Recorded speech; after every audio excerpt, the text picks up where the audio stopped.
Yo, what's going on, everybody? Welcome to the MrMaple Show, and a happy Thanksgiving to everybody out there. You know, you guys are such a big part of Mr. Maple. We feel like y'all are family, so we appreciate y'all. Hope you're having a beautiful day, hanging out with your family. But today, man, we got some killer trees coming on the lineup. We're thankful for that. Yeah, I'm thankful for this guy, bro. He's my homie, man. Thankful for, all y'all at home, and thankful, Japanese maples are in my life, bro. Ooh, man, I know that might sound a little corny, bro. Can you imagine your life without Japanese maples? I can't. Me either, man. I'll probably still be, working on an event hall, man, being a busboy, bringing a pile of plates back to the kitchen, man, and watching some crazy stuff go down, But today, we're bringing you 10 crazy maples and some conifers to you at 9 a.m. for the 10 at 10. That's going to happen on the website at 10 a.m. Eastern Standard Time, where we're going to list 20 total. 20 trees, man. That's a lot. I mean, that's a lot of trees. I can almost count the high, man. But man, we got a great lineup for you guys. Make sure you sign up for the weekly email, because that's going to let you know what trees are coming on that list. But we do a video on those 2 days, kind of showing you guys a little bit of 10 of them that we're going to highlight for you today. Let's get right into this thing, man. We got a killer lineup. I'm excited about it. We're starting out here with a beautiful Acer shirasawanum, probably a hybrid mix here, giving you some crazy purples and burgundy colors on a full moon style leaf. Crazy. Yeah, Acer shirasawanum Joen is just a dope cultivar. I mean, it's so striking. I love the shirasawanums, man. Yeah. And then to get a red variety of those is just really, really dope. This one has really beautiful leaf shape. And, a Buckholz introduction, bro. Ooh, man. If that guy is releasing something, man, it's going to be some heat. So, Joen is definitely one that I look forward to seeing as it grows. And I love seeing a nice big one of these. It's really beautiful. Just how, you get that cupping to the leaf, those beautiful colors. It's one you're not going to want to miss out on. Definitely. Check out Acer shirasawanum Joen. Guys, from the mind that brought you Joen just a couple seconds ago, we got an awesome Acer Palmatum fairy hair. Man, I'll tell you what, man. Have you ever seen the hairs on a fairy and thought to yourself, I need that in my garden? Definitely need to pick one of these up. These leaves on this thing are unreal. Seriously, guys. Take it back from, all the humor here, but this plant is wild, especially when you see the one at Talon Buckholz's place. It's absolutely extraordinary when you understand what this can do in the landscape. Very finely lobes. Each lobe is super, super fine. So it's that linear lobum style, but like on an extreme level. Yeah, definitely. I mean, I think it's very beautiful during the fall time, man, when you just have this beautiful kind of wispy red tree out there in the garden. Yeah. I think we did a video where we kind of did Matt's misty walk around Buckholz, and, it was a very ambient kind of, almost a little creepy, but just a really kind of dreamy vibe. And, fairy hair out there is just going to be super great. I think it really just kind of adds so much texture to the garden. And I love how, you can have your own little fantasy garden too. I know Tim was talking about this with Troll's Foot. But I was like, man, what if you had, a Troll's Foot, a Dragon's Fire, then you got your fairy hair. Fairy hair. Maybe a lion's head, man. Yeah, exactly, man. It's such a cool tree. I think it really does play into the imagination with that name. Great smaller tree too for the landscape. This one's not going to get too big. We're talking like 4 to 6 feet in 10 years. Really elegant looking tree too, especially once they get a good size. Just all of that little fairy hair, fine foliage gives it a texture like nothing else in your garden. So definitely one you want to pick up. I'd love to see this like in container gardening in a beautiful pot up on the patio or out on the deck somewhere. Really cool tree to get up close and enjoy.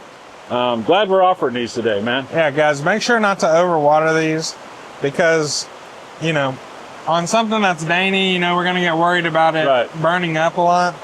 But you got to remember, you know, this thing honestly needs a little bit less water than some of the other ones, because most of the time whenever we're watering plants, all that water is going into the leaves to actually, and you know, kind of expand them and inflate them. Right. So with kind of less leaf mass, you need a little bit less water. So make sure you got it in a really nice draining area. Berry hair. All right, everybody, check this out. We got a really cool species maple for those species collectors out there, or those of you who may not know a lot about all these different species. We got a cool one for you. This is a Chinese maple, Acer wuyuanense. Yeah, man, this is I believe I saw this one kind of stashed away in one of Matt and Tim's kind of stock houses before, and I was very interested. And you know, Matt told me, he's like, man, that's the chocolate maple. The chocolate maple, man. And now, you know, at that time it was kind of in the middle of winter time, no leaves on it. Right. And what pulled me to it was kind of like that bark interest, which is like, it has a really kind of lime green bark. It does. Almost similar to like some sort of like snake bark kind of deal, like a green snake bark. But then it's like, once you kind of see it leaf out during the springtime with those kind of like darker purples to brown burgundy like colors, like it's just kind of amazing. I really think that the color is something that you have a hard time getting in a lot of other maples. Yeah. And you know, you wouldn't necessarily think like brown would look that good in the garden, but then you got to think like brown and green are kind of that complementary like earth tones that really play with each other. So this is something that you can really pair off of if you have a lot of greens in your garden. And it's really a dynamic color too, because it's kind of got a glossy sheen on the leaf as well, and that leaf is larger in size than like a Japanese maple would be. So it's really striking when you get that full leaf out with those dark, big chocolate leaves on there. Really super cool to get into some of these species maples. I'm always excited when we kind of expand into that. You know, because a lot of these can lead into later on getting into new cultivars and things like that as we further explore into different species. So really cool to be able to offer you guys. Now this is a wild collected version here. It is grafted, but this is the wild collected version of the chocolate maple. Oh yeah. Guys. Here we go. From wild collected to a wild dream. We got Acer Palmatum Freds, a wild dream. Now this one is a, guess what? Buckholz introduction. Buckholz introduction. For the guy who brought you Joen and Fairy Hair. We got Fred's Wild Dream. I mean, that guy's catalog, man, it's pretty dense. It is, man. Some hits in there for sure.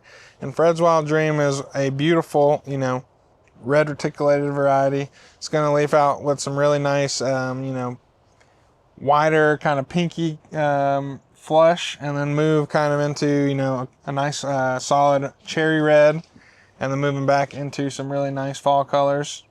But yeah, this one was a rising star back in the day, which if you've never heard of that term, it's a term that Talon gives to trees that he selected out that were kind of sister seedlings to some of the ones that actually made the cut. Yeah. He sells them for, you know, I think it's funny. It's Matt and Tim told me it's like a discounted price. Right, yeah. So, you know, you're paying pretty much full price for an awesome tree, but you're getting something that some of the times actually ends up being a cultivar that gets introduced.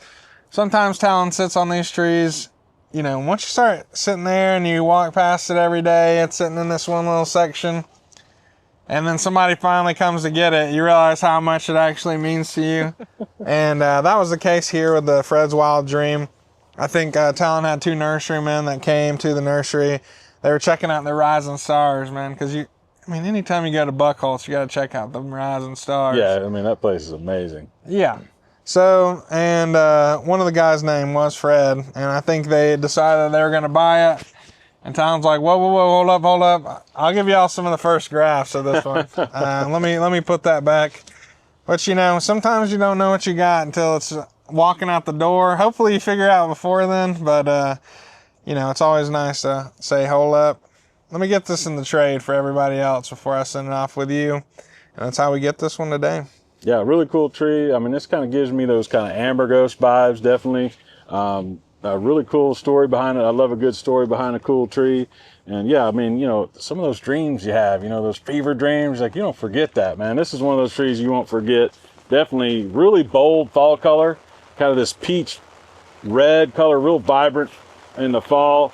So a nice transition of colors, you know, coming from the spring, kind of those softer pinks and whites to that bold red fall color.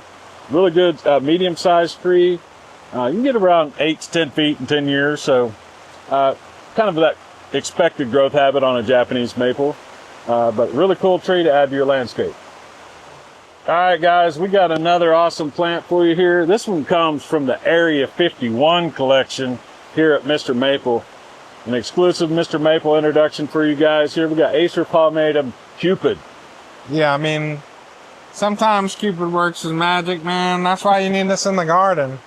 Because, you know, it helps keep the love alive, man, of Japanese maples. Because guess what? This is going to be an amazing, beautiful coral bark that's really going to show out during the winter time. Yeah. It's going to give you some amazing colors. It's actually a dwarf witch's broom mutation off of a coral bark.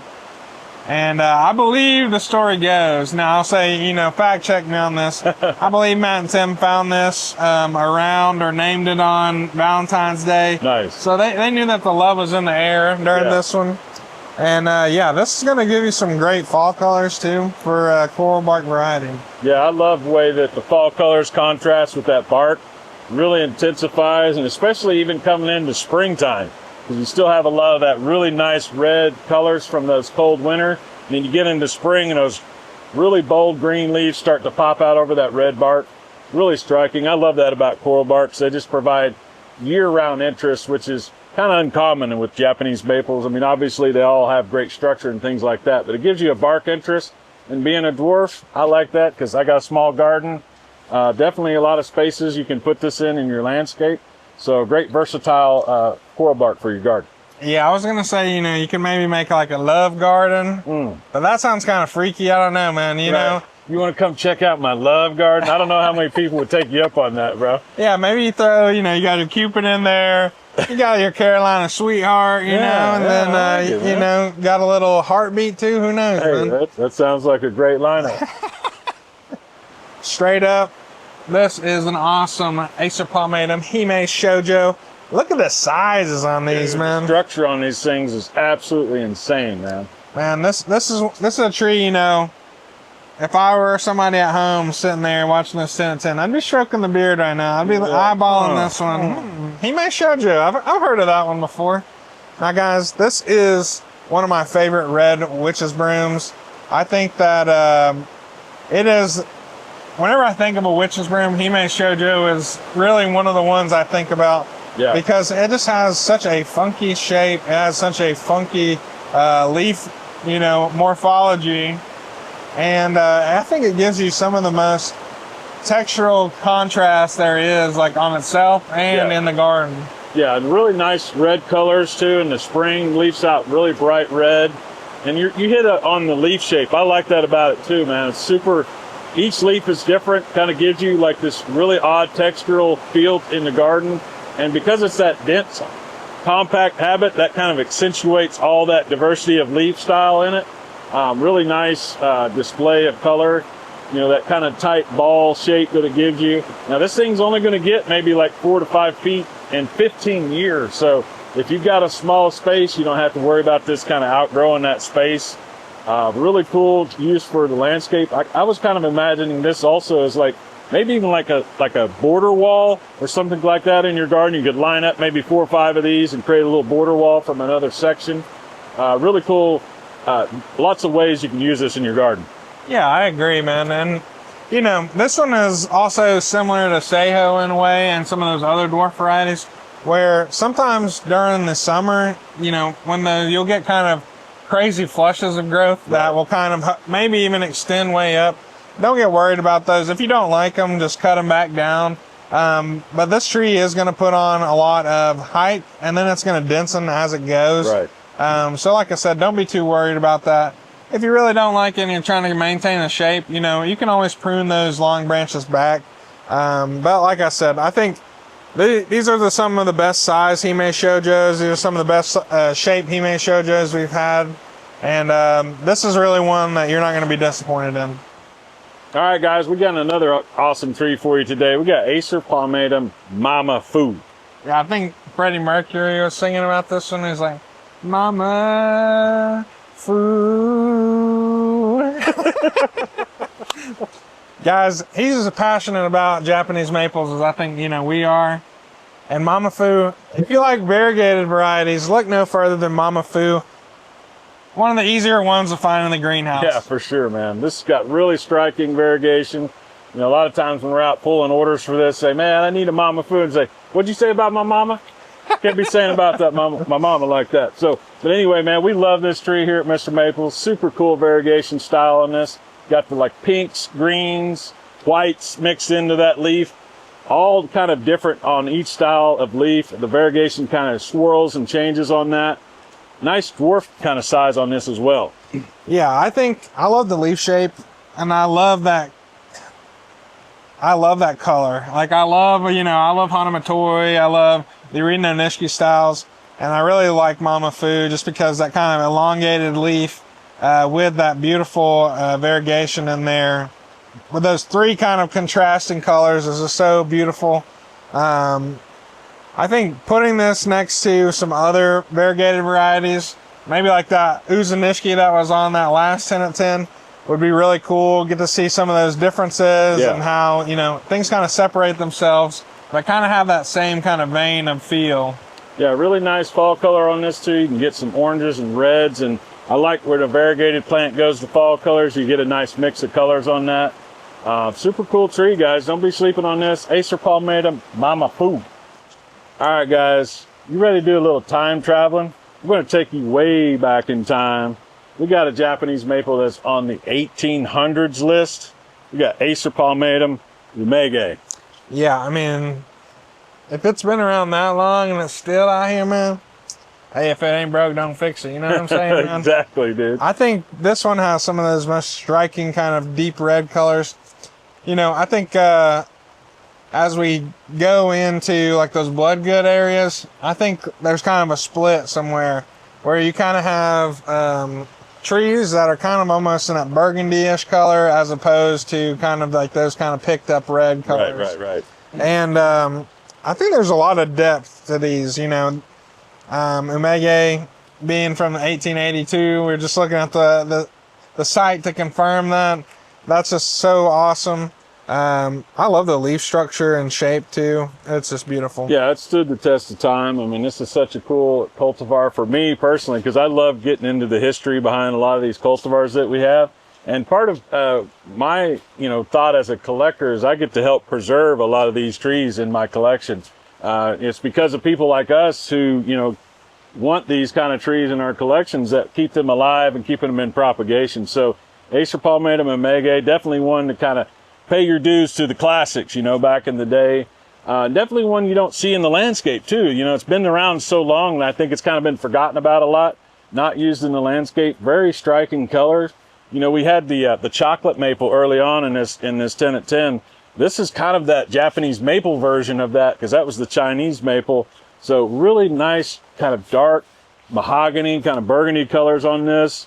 In the spring, they get really different too. When you get it in some shade, you can get some kind of olive green and like almost these like black tones over top of that olive green. So it's nice. You could play around with colors depending on how much sun you give it. Oh yeah, Umegae.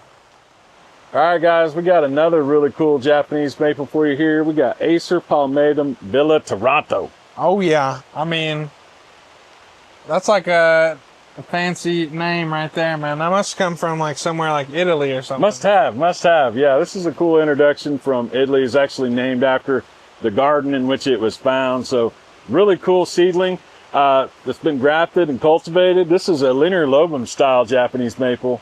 And what I think makes this one so different is it has a lot of variety of color, where a lot of your linear lobums are either a green or a red. This one kind of somewhere in between. Really nice mix of colors when it leaves out. Some kind of mahogany, some burgundy, some light greens, some olive greens. So a nice mix of color. So it really, I think it just gives you a lot more interest in some of the other linear lobums. Yeah, I think, whenever we talk about lace leaf, sometimes we kind of bring that up where it's like, it's not a red lace leaf, it's not a green lace leaf. But guess what? That leaves rooms for gradient in the plant. I think that having a dynamic kind of changing color as you go across a tree can almost sometimes be more visually interesting than that peak of color that you see sometimes. So I definitely am a proponent for that in the garden. I really think that having a lot of trees that kind of give you this ever-changing beauty that we're always talking about with maples out there in the garden. I think Villa Taranto would look great with maybe some orangiolas nearby, where you're kind of getting really just a multitude of colors playing out there in the garden. Yeah, I really like the linear lobum style Japanese maples too. They give it really interesting texture. I think a lot of people, if they're not familiar with Japanese maples, wouldn't even realize that it was. Just because of that style of leaf. You have those long, skinny lobes. Gives it kind of that bamboo style feel out in the garden. So many cool ways to use this one in the landscape. Really nice fall color too. You can get some oranges and reds in there. Just a striking tree overall. Definitely. Check this out, guys. We got an awesome conifer for you. What do we got, Corbin? Guys, we got Picea abies, little gem. Man, this thing is really cool, man. I love just looking at it, man. Just got a really nice, striking, kind of frosted blue texture to it. This is a Norway spruce dwarf variety. Only gets like 2 feet in 10 years, brother. You can put this anywhere in your garden and not worry about it getting too big. I love the dwarf conifers because I've got a small garden, so I'm trying to mix in a lot of that evergreen presence out there, but I don't have a lot of space left, so you can tuck a lot of these dwarf conifers into your collection, and it really adds a lot of contrast with your maples and other plants in your garden. Yeah, man. For a lot of us maple collectors, you know, it's like that, you know, parsley, man. You ever seen that on the food, bro? You know, where it's like, you know, sometimes at the end, just to give it a little bit of life, right? Just like throw a little parsley on there, man. Yeah. That's how I see conifers sometimes, man. You know, they kind of hold it all together, give it a lively feel, especially during the wintertime, man. Yeah, definitely, man. And that, you know, as a maple collector, I kind of go maple heavy in my collecting, right? And then you kind of have to circle back and say, all right, man, I need to bring some balance. I need to bring some color back in here, especially in the winter months. You know, fall's kind of at the end here, not few leaves hanging around. So it's nice to see some evergreen presence out in the garden, especially on some nice 2-gallon sizes of these. You're going to notice this right away when you get it planted out in your landscape. Yeah, I really just love like that texture. I know you guys probably are tired of hearing us talk about texture and contrast, but it's just one of the most important things in the garden. Yeah. Because if everything looked the same, you know, you wouldn't want to have it out there in the garden. Exactly. And I really just love how dynamic this is with all those kind of the depth that it's creating inside, like with, you know, how tight those needles are, creating a lot of shadows and everything. I would just love to have this in a nice little pot, man. Maybe a nice kind of earth and, you know, red clayware that just looks super nice out there in the garden. Maybe a bonsai? Yeah, that would be pretty sweet. You know, I was just sitting here thinking about, you know, how we're always talking about like little themed sections of the garden. You know, in my bonsai, I'm into the crystals and stuff, right? So you got the little gem. There's a cryptomeria called Little Diamond. You could start a crystal section of your garden, bro, and really start bringing some things together. But hey, man, we appreciate you guys hanging out with us. Today's Tenant Den's been a lot of fun. Happy Thanksgiving. Yes. You guys took time out of your day to come hang out with us and talk about trees. You're pretty cool. We appreciate that. Yeah, man. Comment down below what you're thankful of. You know, I'll be talking about Brian in there. I'll be talking about my family, man. And yeah. We really appreciate it, y'all. Make sure to like, subscribe if you really like the video. It helps us out in the algorithm. Yeah. And yeah, I mean, remember, take care. God bless. And have a great day.